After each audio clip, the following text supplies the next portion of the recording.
and welcome to the Personalities of the Tarot podcast.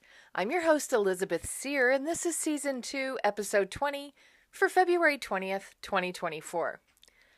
On the last episode, I spoke of the Seven of Swords, which takes us through the end of Aquarius, along with the King of Cups, whose personality reigns February 10th through March 9th, 10th, right in there, basically through the first two-thirds of Pisces.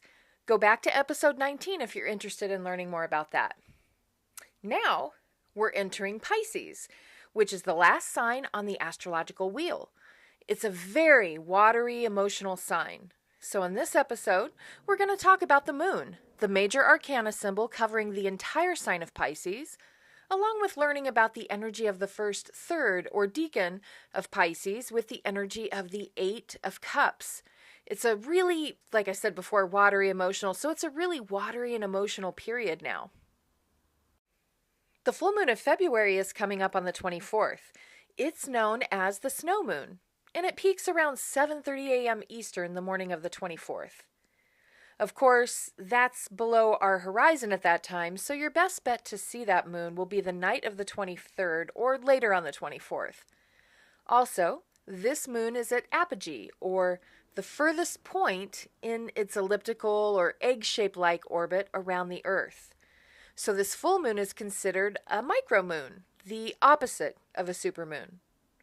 But why is it called the snow moon? Because historically and typically, February is the snowiest month in North America. Snow, micro, apogee, whatever may be, full moons are a great time for release and letting go of things which have come to fullness in your life, or come to fulfillment in your life, come to fullness. Let go and make space for something new and wonderful to enter as spring beckons. So let's begin. Sit back and chill, drive your car, pop in your AirPods and go for a walk while we get into the energy that we're all working with now.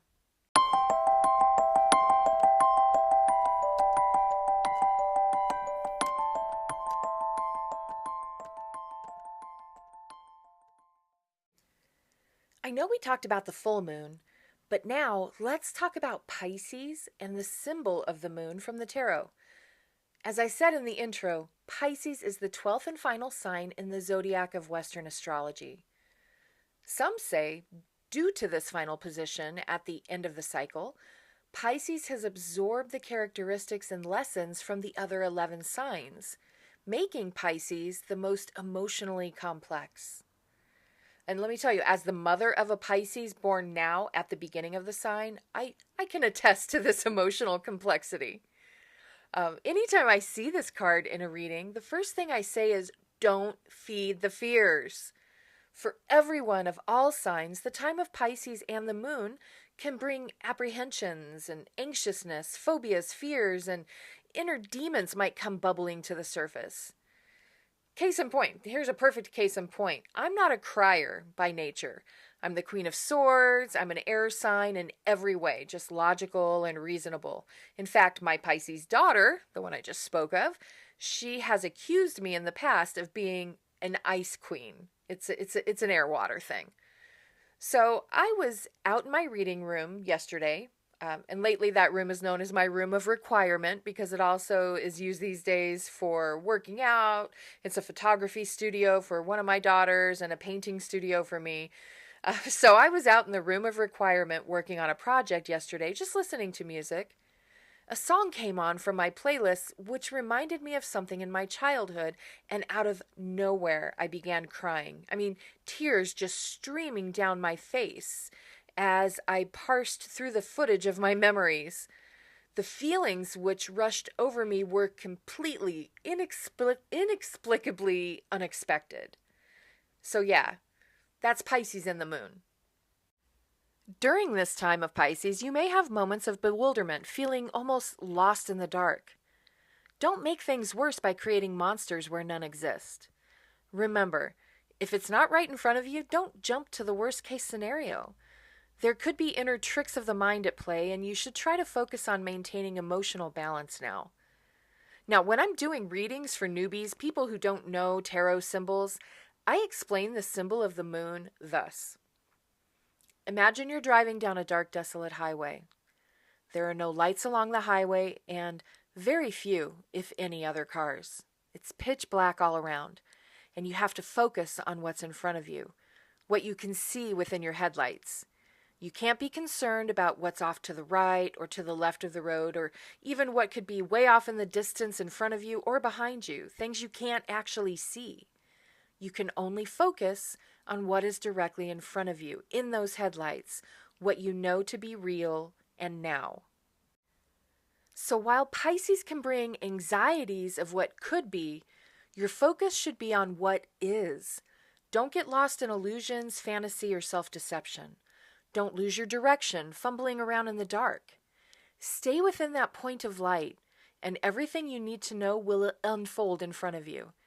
It's a great time to pause and tune into your own intuition. Of course, the moon is also our closest galactic neighbor to remind us of cycles and phases. We get a new full moon every month, and once in a while we get two. The moon and the ocean tides of the earth cycle together. So now is a great opportunity to understand the cyclical nature of the universe. So for those born in Pisces, this year it does run from late February 18th through March 19th. Those born in Pisces can be visionary geniuses who are inspired by life and inspire others through their own lives. Pisces also tend to have incredible intuition, but they have to learn to trust it. Trust your gut. They're creative, imaginative, and highly, highly empathetic when they're not projecting their own emotions onto others. They can also be exceptionally generous.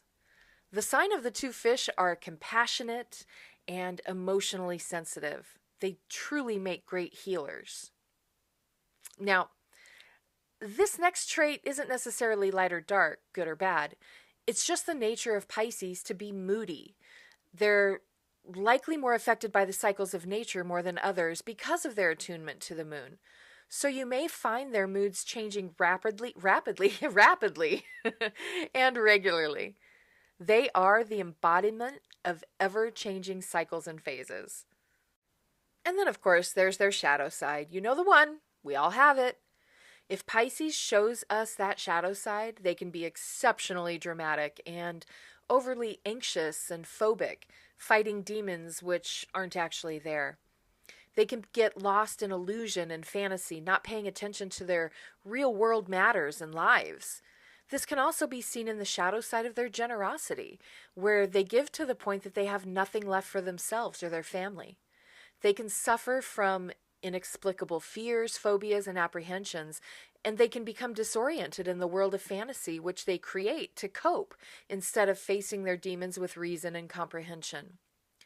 So while in Pisces, remember that La Luna is the dream state where we find the sacred in the primitive. Enjoy a dalliance with illusion, but don't allow room for self-deception.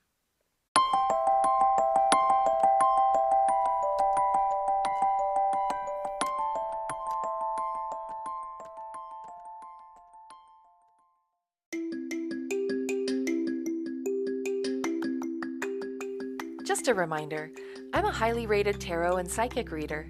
I have 5 stars on Google, Fiverr, Groupon, Fresha, and I think even Yelp. If you're interested in getting a reading, but maybe you didn't know how to go about finding a psychic for you, check out my site at elizabethseer.com. I have posts about my work and personal experiences, and even something about psychic scammers who give us all a bad name. I have video meditations and links to a few products I created to help out if you're also spiritually curious, like me. You can only book a reading with me through my team at chickswithspiritualgifts.com or my personal site, elizabethseer.com.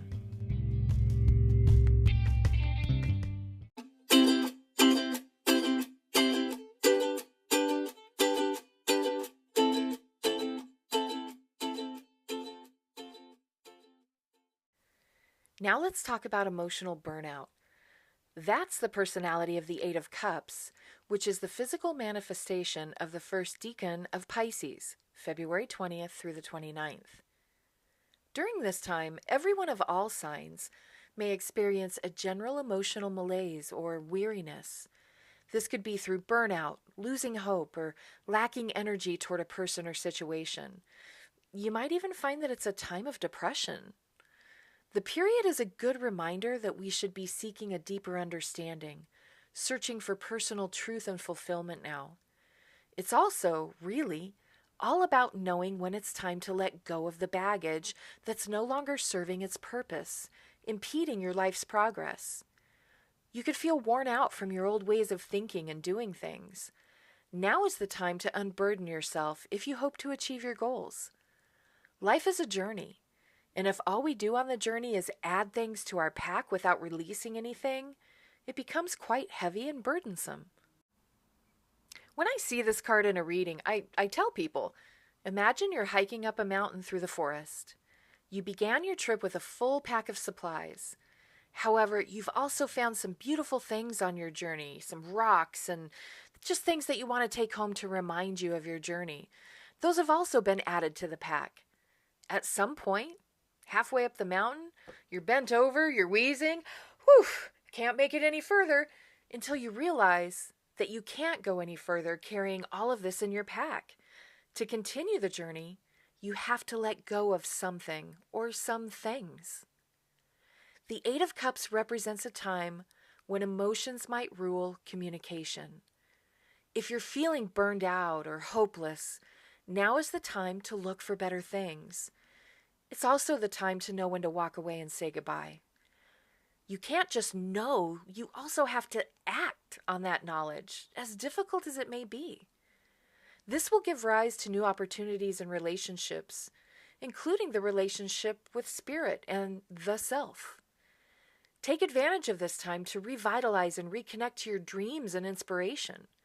It's an opportunity for a new path, if you can allow yourself to let go. So those born during this first decan of Pisces run the risk of being psychic or emotional vampires if they don't watch it. They may expect others to care for them because they just can't summon the energy to do it for themselves. They need to set emotional limits with others to avoid draining or being drained. And they need to know that when they've tried over and over and over again, it's okay to let go, walk away, because everything in this universe is cyclical. And as we know, cycles always have a beginning and an end.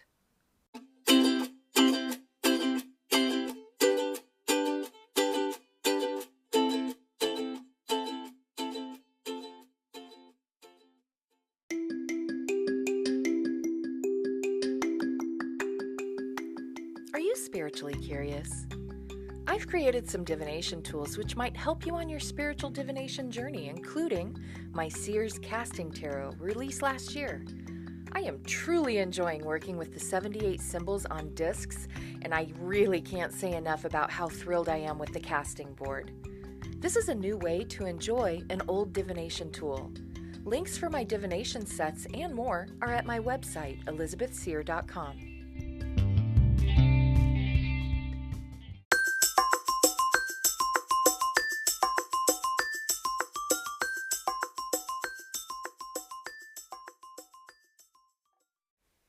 It's famous birthday time! Here's my random list of famous or infamous early Pisces characters and celebrities born February 20th through the 29th. Those on the list were born with the energy of the Moon and the Eight of Cups, along with the King of Cups, who was featured on the last episode. These are very watery, emotional people who have a penchant for drama, but can also find inspiration in the mundane. As always, this list does not mean I agree or disagree with a person's words or life choices. It's simply to educate on the early Pisces personality, giving you the opportunity to compare public personas with their tarot and astrological correlations, for bad or good.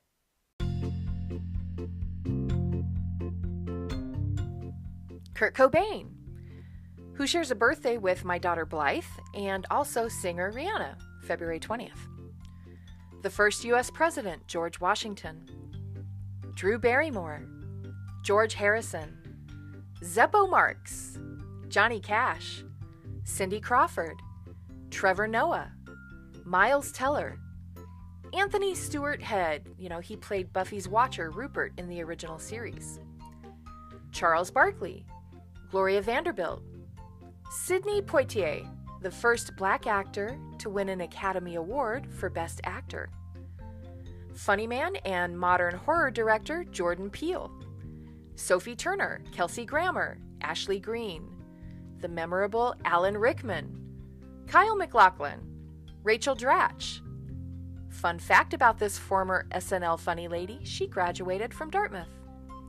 Julius Irving, Steve Irwin, Kristen Davis, Josh Gad, Emily Blunt, Dakota Fanning, Niecy Nash, Aziz Ansari, Floyd Mayweather Jr., Apple co-founder Steve Jobs, Jamila Jamil, Carrot Top, Sean Astin, Chelsea Handler, Rashida Jones, artists Pierre Renoir and Rembrandt Fabricius,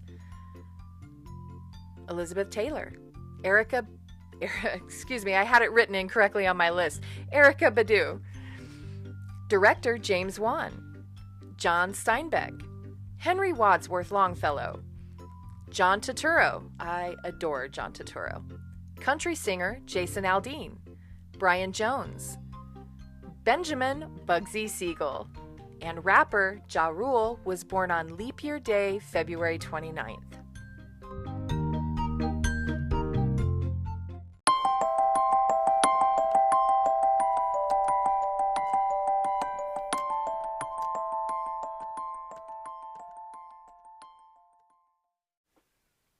Here's my weekly reminder for you. Be what you wish to see in this world. You want more kindness? Be even more kind. You want to see more compassion and generosity? Be compassionate and generous. Want more respect? Be respectful to everyone, the earth, and all of her inhabitants. I sometimes fail at being what I wish to see in the world, but I keep trying because love and respect should still matter. So be kind, generous, compassionate, loving, and respectful to others and to yourself every day. I'll be back around March 1st to talk about mid-Pisces with the 9 of Cups, which covers the middle 10 degrees or 10 days or so of the sign. It's considered one of the very best, most auspicious cards in the tarot deck, which is reflected in the energy at the beginning of the month. Remember, during this time of the 8 of Cups, if you're feeling tired, disappointed, and generally burned out, you should set down your pack, or at least empty it of those items you no longer need, so you can continue on your path or have the energy to find another along the way. You've been listening to Elizabeth Seer, and I'm grateful for this time with you.